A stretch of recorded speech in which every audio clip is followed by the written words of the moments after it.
Praise lord. దేవుని పరిశుద్ధమైన నామమునకు మహిమ కలుగును గాక. ప్రభు నామమున మీ అందరికీ హృదయపూర్వక వందనాలు. ఈ ఉదయకాలము దేవుని వాక్యాన్ని విందాం. లూకా సువార్త 16వ అధ్యాయము 24వ వచనము. తండ్రివైన అబ్రహామా, నా యందు కనికరపడి తన వేలి క్రొనను నీళ్లలో ముంచి నా నాలుకను చల్లార్చుటకు లాజరును పంపము. నేను ఈ అగ్నిజ్వాలలో యాతన పడుచున్నానని కేకల వేసి చెప్పెను. ప్రియమైన వల్లరా, ఈ మాటలన్నీ కూడా ధనవంతుడు మాట్లాడుతున్నాడు.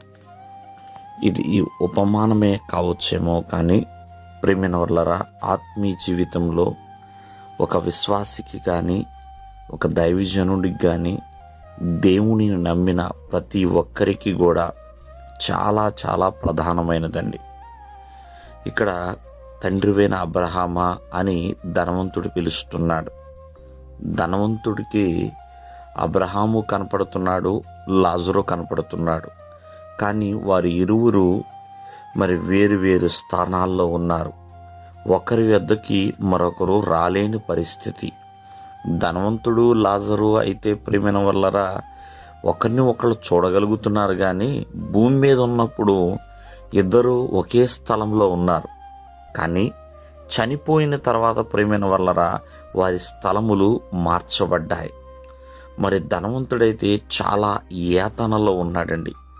ఒక మాటలో చెప్పాలంటే నరకాన్ని తను అనుభవిస్తున్నాడు.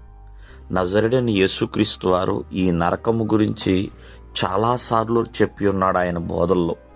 పరలోకము రాజ్యము కంటే నరకము గురించి ఎక్కువగా ఆయన బోధించి ఉన్నాడు.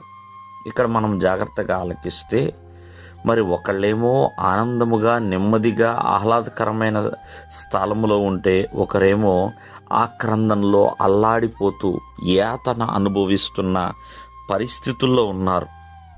ఒకరి యొద్దకి మరొకళ్ళు రాలేని పరిస్థితులండి.